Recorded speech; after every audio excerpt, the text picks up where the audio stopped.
You're listening to the Thrive Podcast, where every week we dive into a practical, tactical tip to bring you from a life of simply surviving to thriving. It's personal development for the everyday girl who is done with coasting through her days, done with feeling like she's missing out on the deeper meaning of her own life, and done with mediocrity once and for all. Because it's not enough to simply survive. You deserve to thrive. Welcome back to Thrive. After a near-death experience, Laura Markz knew something gotta give. And she also knew that her passion was helping working moms feel less crappy for pursuing their passions alongside raising their babies. Today on Thrive, she's sharing the biggest mistakes that entrepreneurs make starting out and a few practical steps to get started on your own entrepreneurship journey that fits the vision for your own picture-perfect and prioritized future. Stay tuned through this conversation. Drop it 5 stars if you like what you're listening to. And now, welcome Laura. Hi. Yay, I'm so glad that we were finally able to connect. I know it's been a rough couple of weeks for the two of us, and we're literally both battling illnesses right now. So, speaking of not thriving, that has been me the past couple of weeks. So I'm coming back from the dead now. But I know, both you and me are gonna sound a little nasally, and hopefully we're not coughing this entire time. Honestly though, surviving but still thriving amidst it. So it's all in the attitude, right? Like we've totally got this. Exactly. That's why I love it. Oh my gosh. Yes. So I know we are both so passionate about women in business, moms in business, and this is totally your thing. So tell us all about you. I know you have this incredible company called My Biz You, which we can't wait to hear more about. So tell us all about you and where you got to where you are today and what you do now.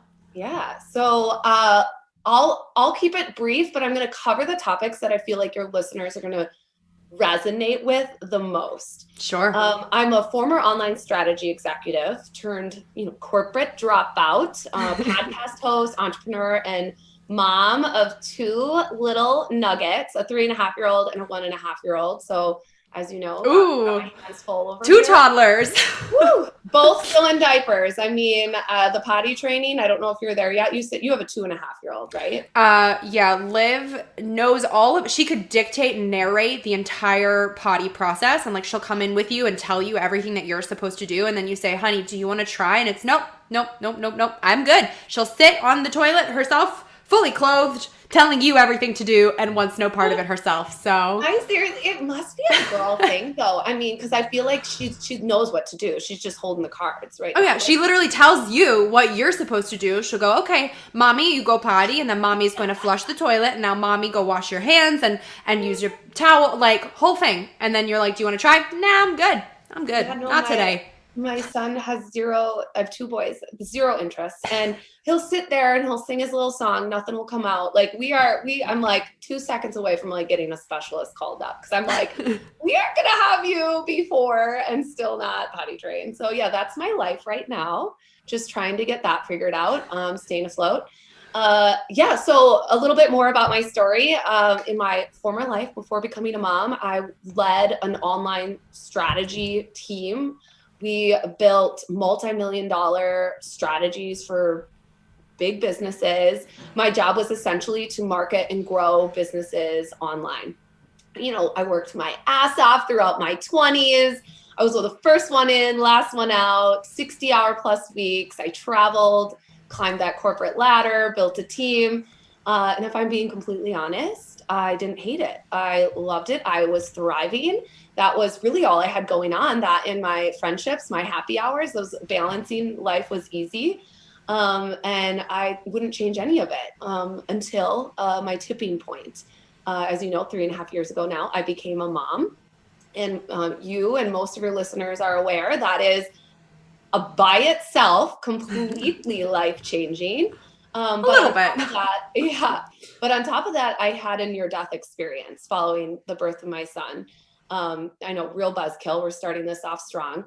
I won't belabor it, but after my emergency surgery, my 3rd and final surgery in a matter of weeks, I stayed up all night, lying in my hospital bed, my mind racing about my life and the life of my new baby. And I thought, life is way too short to not go after what you want, to not like wake up every single day, like excited about what you're doing, and to not be in charge of how you spend your time that once you become a mom becomes so much, it feels so much more valuable. I wanted to, at that point, create something in a way that I had never in my life had the urge to create at that level, to make an impact, to set an example for my child of what's possible, and to live life really how I wanted to live it. I was working for the man, like I had to be in, 10-hour days. I had to be on the clock. I had to be on call after I was completely out of control. And at that time it was fine. But when you become a mom, like you're the boss, like it was no longer fine. And I didn't want to be limited to doing what I wanted only after 6 p.m. and on the weekends, which I'm sure sounds so familiar to anyone who works and is a mom. So I just, at that moment, I literally was in my bed, hospital bed, and I was like in so much pain because they like had sliced me open for like the third time. And I was like, just completely just off my rocker with what had just happened, and probably a little bit crazy. And I was like, F it, YOLO, I'm going to do this. I literally said that out loud in my bed. My mom was on the couch next to me, and she was like, honey, are you talking to yourself? And I was like, yes, I am. I'm talking to myself. I've had a revelation. My executive level job. I just bought a house. I just had a baby. I'm going to quit my executive level job, withdraw that income from our family, and just start my own thing. My mom's like, you think? She would be like, that's a horrible idea. But she's a free bird. She's like, well, that is nice, honey. You go for that. And she probably didn't think I was serious. Then I did. Like right when we left, I quit my job. Check. I spent a couple of months snuggling in the rolls of my fat little baby. Check. And began mapping out what I was going to do to live bigger, live better, to thrive in the ways that I never had thrived before, and to help others do the same. So that's the big story, the big transition in my life. And, my mission is to really open the door to moms, especially moms like me who have big goals and aspirations for themselves personally outside of their family, and are afraid because now that they're a mom, that we have, that on our shoulders, they're afraid to take that leap. And so my goal is really making that accessible to moms, to really change the idea of what entrepreneurship means. I think myself included, so many people are like, starting a business is a horrible idea as a mom, especially when you're just starting out, because that's a time suck. That's a time suck, and that's a money suck. I just gave birth to a time suck and a money suck. Like, why would I do this to myself? But it does not have to be that way. And once I figured that out, I wanted to make that accessible to other moms too, for them to realize that you can go about this in a way that isn't risky, it isn't time consuming, it isn't expensive if you're going about it the right way. So yeah, that's my spiel. That's my mission. So was what you started right away, My Biz You, or did you have something else in your entrepreneurial journey kind of before that? God, no, I was a mess. Okay. So you would think that having been an online strategy exec, I'd be like rolling in like Elle Woods style up to getting her law degree. Like I knew what I was doing. It's hard? It was what? Like it was the hardest. I was like, no, like it was everything I thought it wouldn't be. Like I went in like all roses, sunshine. I thought it was going to be a breeze, and it wasn't. And that's really when I realized why people don't do this, and the ones that do fail. And I was like, and once I did figure it out, it took me a while. I had like 4 different types of courses. I was in a lot of different niches. I was like, what's my thing? Blah, blah, blah. It was right in front of me the whole time. But when you're in it, you overcomplicate it, and you look at what other people are doing, and you let them kind of overshadow what you bring to the table, what your gifts are, and like what your path is. And it can steer you wrong. So once I figured that out, I was like, wait, like there is a formula for this. Like yes, a lot of entrepreneurship is blazing new paths, but it's blazing your new path. Like in 90% of entrepreneurship is predictable.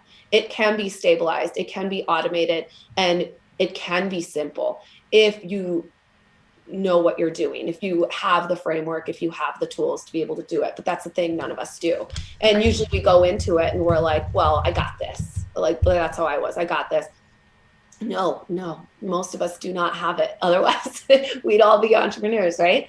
But that's my goal, is to give moms that option, because we really struggle as moms, especially new moms, because we have to pick between being a good mom and accelerating at our career. And at least that's the way I felt. And that's why we always feel like we're failing, because we don't have 48 hours in one day, you know? So it's a dilemma that I feel like it's not talked about enough, that moms are just expected to go to work as if they don't have kids and raise kids as if they're not away all day, every day.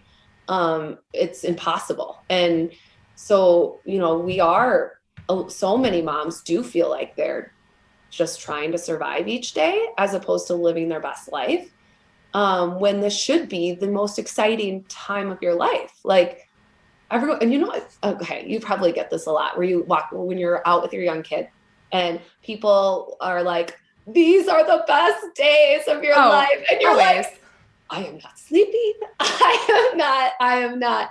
I have no idea what's going on. You have like a toddler thrown over your shoulder in the middle of Target. They're throwing a tantrum and everyone's like, remember, like time will fly. And you're like, please let it fly for the next 20 minutes. If this could end, like, great.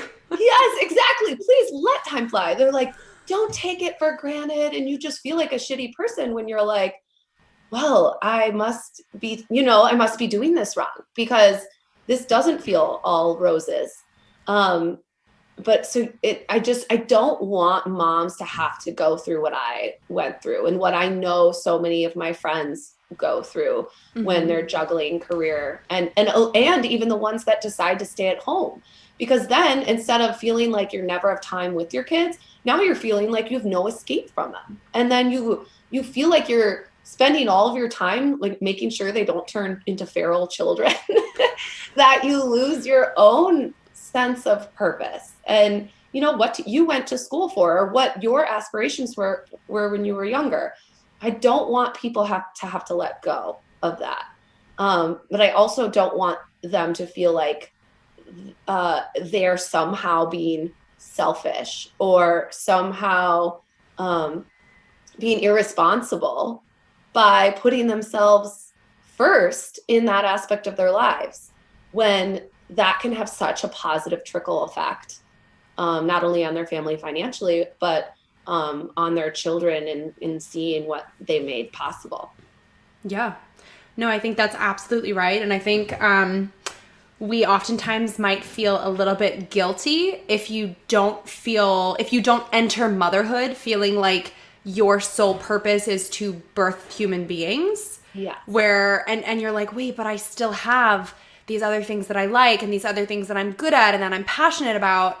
And then you end up in this dilemma, like you said, like a real internal conflict of like, okay, but does that make me a really crappy mom if like I don't want to just do arts and crafts and watch Moana 32 times today? Like, or like, real. I can only watch so much Coco Melon. I can only watch so much. Yeah. But I want to go back to, because you mentioned the fact that when you were so hell bent on, okay, I have this idea, I want to go do this, but it wasn't necessarily what you're doing now in your business 3.5 years later. You kind of had a convoluted path to get there. Yeah. And I think that's a really important thing to highlight, to point out, and to talk about, because people, I think, we see what we see now on social media and we think, wow, that person had it figured out. They just like naturally got it. They were destined for this success from the start. She did it, she nailed it. And look at that. She created this incredible business.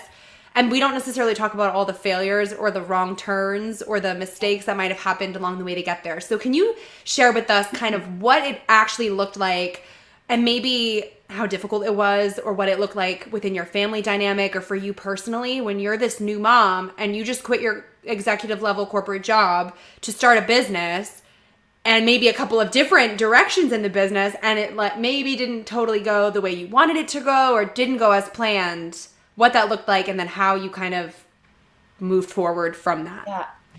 Well, I'll start with the fact that my husband is an accountant, so he was quick to call out the fact that we were losing half of our income as a family. This doesn't add up. No, especially again, we just got a house, we just had a baby. So I think well, first of all, when you're faced with something like I was faced with, logic just goes right out the door. Like, you're like, it's fine. Like, I have a savings, like, we'll be fine. But yeah, I mean, you're right. People don't talk about it all the time. Like, you're not going to go into it and magically just have this light bulb, and go down this straight trajectory towards, this perfect life that you have pictured for yourself. Like I said, I let a lot of outside people that I admired influence the direction that I was going. But you hear it all the time. Like, in your mess, you can figure out what your message is. And that has never been truer. I know it's cliche, but it has never been truer than in my situation. I literally got to where I am because of the fact that it took me 3 years of basically making nothing when I went in thinking I'd have a 6-figure business in a matter of months. And I was like, this shouldn't be this way. Like, this shouldn't be this hard, especially because everybody makes it look so easy. And I'm one of those people where it's like, why? Like, why does it have to be that way? Why are we doing it? Like, you know what I mean? So I constantly was questioning. I was figuring out, okay, like, why am I failing? Like, on paper, I mean, I should be doing well, right? I mean, but that means nothing. Okay, so then what will make you successful? If what makes someone successful in the corporate world isn't what makes someone successful as an entrepreneur, then what is it? And I dove into that. And then once I figured out what that was and what makes someone successful or a business successful over another, then I was like, okay, well, why are some people hustling their tushes off day in, day out, 80-hour weeks, or trying to get their business running, trying to get clients and customers, and then to barely scrape by? And I'm like, that seems bogus too. And I'm like, we are in 2021. Like, we can automate basically everything. You can get a site up in a matter of hours. You can build a funnel in a matter. Why are we trying to embrace this hustle mentality when it doesn't need to be that way? So I took the first 3 years of my business, which was failure after failure after failure after failure, and I made something out of it, because I was like, this is not how it should be. This isn't what I expected it to be. And if this is happening to me, this has to be happening to 90% of other women, moms, entrepreneurs that pursue this with all the hopes in the world, and then are left just utterly disappointed and crawling back, to a 9-to-5 or to, working from, or, being a stay-at-home mom. So I used that, and that really took me on a completely different trajectory than I ever thought I would go. Sure, I'm leveraging things that I built my career on, but I never thought I would be focusing on moms, for one, and on starting a business, for two. I never identified as a mom. Like you said, I wasn't ever like, my life's mission is to be a mom. Like, I always make fun of the fact that I'm a B- mom, because I love my little nuggets to death. Like, I smother them with love, but like, they live off chicken nuggets and mac and cheese. Coco Melon is always freaking on PJ Masks now. I don't have plans. We're not like doing crafts, but not, that that's not how we should be identifying with being a mom anymore. Like that should be defined by ourselves. And I realized that my story is nothing special compared to anyone else. But I do have a little bit of you can call it an obsession where I wasn't going to bend over and let it happen. I was like, I'm going to keep going. I'm going to figure this out. And I'm going to flip this entire industry on its head to make what everyone feels isn't an option actually the best option, to allow them to feel like they can have it all, as opposed to feeling like they have to 100% go in on their career or 100% go in on being a mom. Yeah. So you mentioned a couple things here. One, you mentioned a formula in entrepreneurship that works. And you mentioned the fact that what works in entrepreneurship is different than what works in the corporate world. So spill us some tea on what those differences are and what this formula is, because I'm sure that there are some folks listening that are like, okay, I have no idea how to start a business. Like, do I just Google how to start a business, or what on earth, how does it differ? Just it's like this unicorn for some folks who have no clue. So clue us in. Yes. So the biggest mistake that everyone makes when they decide to be an entrepreneur, they decide they want to start their own thing, is they let other people dictate the direction of their business. They full on pursue the wrong business, like I did. They find someone they admire. They are like, see someone else creating online courses. They see someone else with an Etsy business, and they're like, I'm going to do that. The problem with that is that gets you to a great business idea. That does not get you to your great business idea. Not only will pursuing the wrong business completely suck all of the fun out of the entire experience, it'll make it extremely difficult for you to succeed. Your success is based on how good of a fit your business is for you, based on your particular interests and passions, your particular strengths and skill sets or expertise, and most importantly, what it is you want. So online course business is going to get you a completely different lifestyle and to a completely different destination outcome than, say, if you open an online boutique. And similarly, if you start a software company, or if you sell on Etsy, that it takes a different skill set and expertise, and it's going to get you something completely different. So people don't even know, including myself, didn't even know to even think about that. Like, not only does who I am, should that impact the direction of my business and the type of business model, and the positioning, all that I pursue, I should also take into consideration for what I pursue in what my own personal goals and priorities are. Like, if I have the goal to work from home, like, I should be fully understanding what those business models are and how the pros and cons of those. And I should, if I want to be, I want to just be making 5 figures, 6 figures a year just to like have some extra cash, or if I want to, or 5 figures a year, if I want to be making 7 figures a year, that entails something completely different. So the framework that I have allows you to really figure out what that intersection is between your interests and passions, your expertise, your skill set, what you come to the table with. And it doesn't mean you have to come to the table with something. Some people come in with a high school diploma, and some people can come in from like a position like me where they're an executive and they're harnessing that and to pursue their own thing. We kind of take all that into consideration and allow you to easily design a business that makes sense for you and prioritizes what is most important to you. So that is the key, like, because if you're heading in the wrong direction with your business, like, everything's going to feel impossible and you're never going to succeed. The second piece is that I see trips people up the most, and is the big part of my BizU, is this idea of dabbling instead of doing, like fiddling away at things like your branding and your logo and your website without actually making any real progress. Like, I personally, and what I see with a lot of students that come into the program, is they find themselves months and months into the process. having gone through multiple vendors, thousands of dollars and hundreds of hours, and they're left with a bunch of stuff that may look nice, like a nice brand or a nice website, but it isn't actually making them any money.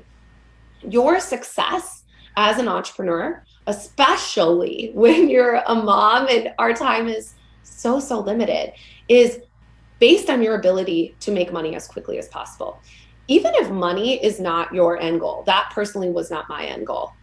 Even if money is not your end goal, you have to prove to yourself and to others, especially if you have an accountant as a husband, that your business is viable. And the longer time goes by that you've kind of dipped your toe in the entrepreneur world, saying you're going to kind of play around with this thing and start it, the longer time goes by, regardless of how much attention you're giving it or not, the longer that time goes by without you proving the value of the business, you're going to quit. The easier it is to walk away from it, because you think, oh, well, I must not be cut out for this. Like, or this is a lot harder than I thought, when you never really focused on the areas of your business that would have actually contributed to you making money. You focused on the parts that are forward facing, like that everyone sees, because it is really important for us to look the part. So I really help people streamline that entire process, get your branding, logo, website done in a matter of days, and then really focus in on your offer and how to pre-sell that offer before it's even ready. That's another thing. Like I spent months just trying to build the best program you could ever imagine. It doesn't exist anymore. It's retired. When I first started, because I was like, I want this to be so amazing. I want everyone to know like how smart I am and how much I can help them. And it never saw the light of day, because I didn't prioritize the areas of business that is required in order to make a return on your investments.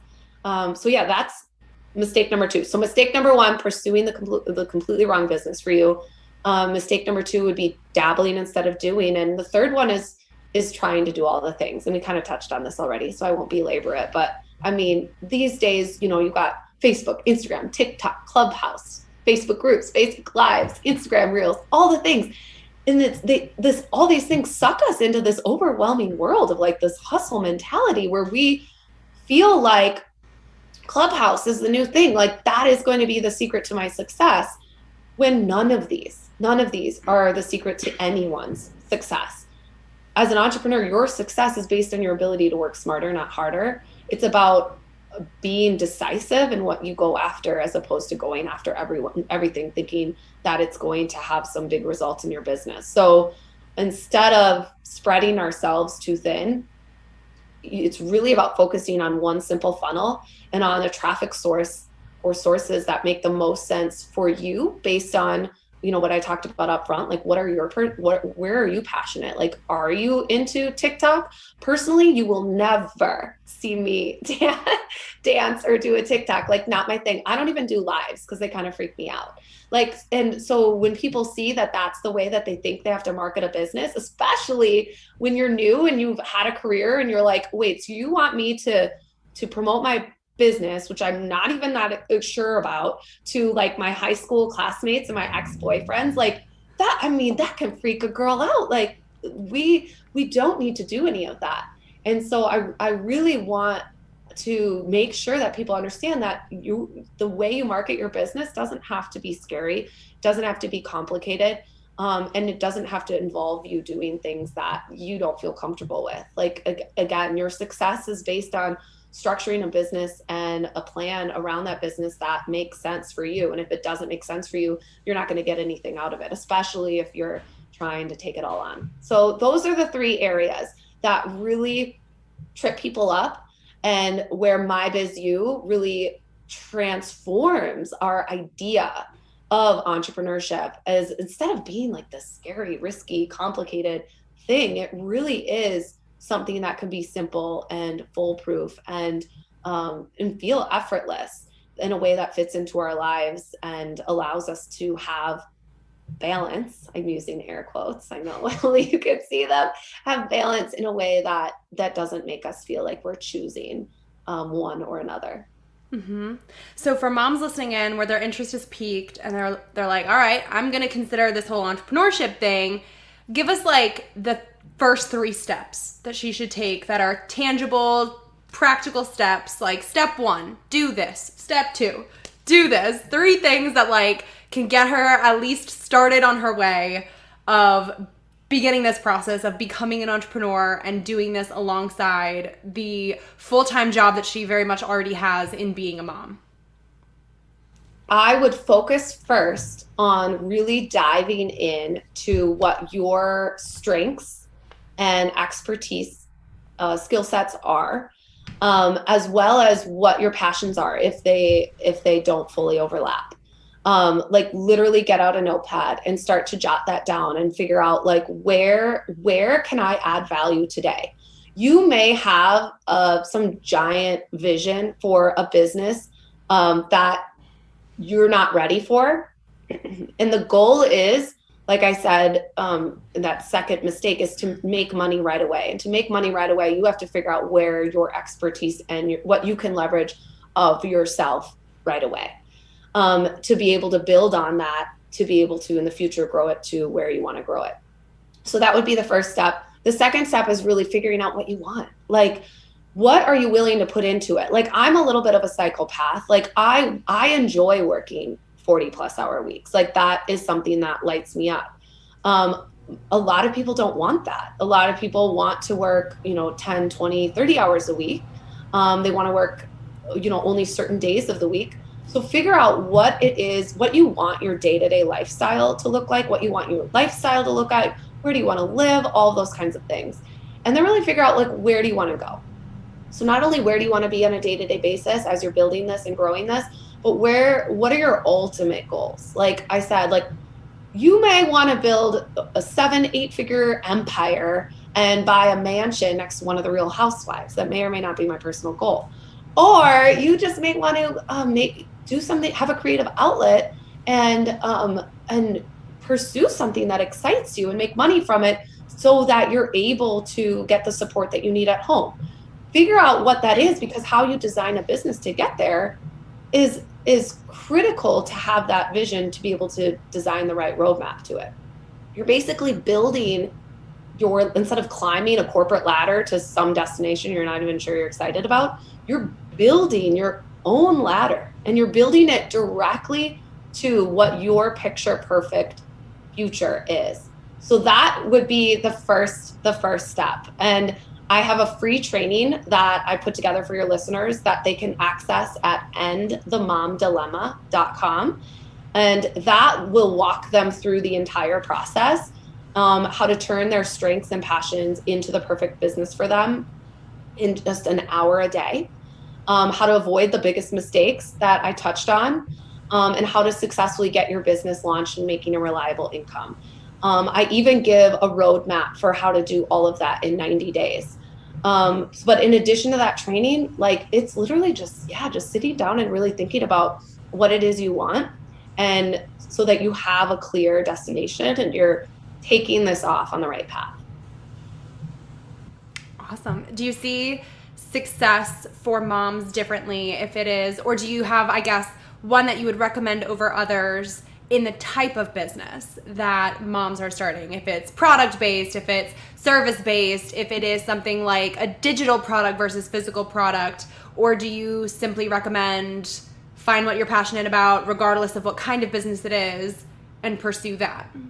I personally don't love to prescribe any type of business. I know online businesses are the hot thing right now. Everyone has an online course and membership, but like honestly, building curriculum is not for everyone. And I think that's something people kind of skim over, because if you're not a good writer, if you're not a good presenter, deliverer of a message, that might not be a good route for you. Yes, it's amazing to think about the passive income that you can build and be able to create something and then make money in your sleep, 100%. But if you are not pursuing something that lights you up and fits what your expertise, your skill sets are, then it's not going to work. That's why so many people notoriously create online courses or memberships and they gather dust. So I really, really aim to provide people the framework by which they can take what they know about themselves and really how to pull that out of you. So a lot of people are like, I don't have a passion. Like, yes, you do. Like, it's just a match. Some people it's easier to find than others. So I really help you discover what that is and then figure out like what business model is going to best leverage that and align with what you're looking to achieve. The rarest one is probably going to be software. I mean, as I personally come from a software background. So like one day I do want to start a software company, but that is something that generally it does intimidate a lot of women. I think probably the most popular routes today are the online business route, like consulting, coaching route, the a brokerage route. It's a business model where you're not selling anything, but so you're more so an influencer, you're doing brand sponsorships, you're building a community. And then the handmade good route, like an Etsy shop, things like that. But that is why I love this program so much, because I feel like there are so many more opportunities for women that may be a little bit scarier. So I like them to be able to see that maybe a route that they didn't even expect is best for them. And they're now on a trajectory that they never thought was possible because of what they were made aware of as a way to generate income on their own using what their talents are. Mm-hmm. So true. Well, in wrapping things up, I want to ask you something that I ask every guest who comes on Thrive, and that is, what does thrive mean to you, and how do you strive to thrive in your everyday life? Oh my good. After I open this up saying I'm just surviving this week, no, but overall thriving, not just surviving as this past week has done to me. I would say making decisions based on what you want, what you desire, not what you fear. If your doubts outweigh your desires, you will never thrive. I kid you not, Erica, on my Google background today. You know what my quote was? Fear does not prevent death. It prevents life. Like, how good is that? Nagui Mafuz. I'm probably totally butchered the name. But the fact that popped up literally today when we were talking, it's just beyond relevant, because it's a hard thing to combat, because as bad as you may want something, our brains are biologically programmed to find what's wrong, to put our walls up, flight or fight. It's a survival mechanism that goes back, thousands of years. And that part of our brain is outdated in today's world. It's designed to make you survive, not to make you thrive. We're in an environment, though, where we should all be thriving. And yet our brains are still telling us to respond out of fear faster than the desire that we have to thrive. And if you let that part of your brain take hold, you'll absorb all the knowledge in the world from, what your experience is and what you go through, that's for sure. But you won't take action from it, because you'll be listening to all the reasons why not instead of all the reasons why. These are what's known as limiting beliefs, and they are what make people with massive potential play small, because it keeps them from putting what they learn into action and from executing it, because they think knowledge is power, and that is the farthest from the truth. Knowledge is the potential for power. Execution is power. And if you aren't overcoming that fear part of your brain that's like, oh, what if I'm scared to put myself out there, I'm scared of failure, then you'll never be able to live your life to your full potential, which is how I define thriving, is living what you believe is living out what you believe is most important to you inside and outside of your work, professionally and at home. Yeah, I love that. So tell everybody in closing where they can find you online to connect with you more. Yeah, I'm at Laura Markz on Instagram, Laura, and that's Mark with a Z, Markz, and lauramarkz.com. I'm Laura Markz everywhere. If they want to get access to that free training, they can go to endthemomdilemma.com, and it's there for them to sign up, and I hope they love it and get a lot out of it. Wait, before you go, make sure you're subscribed to never miss an episode of Thrive. Drop 5 stars on your way out if you like what you just listened to, and come join the party on Instagram at thrive.podcast to stay inspired and thriving all week long. Thanks for tuning in. It's your time to thrive.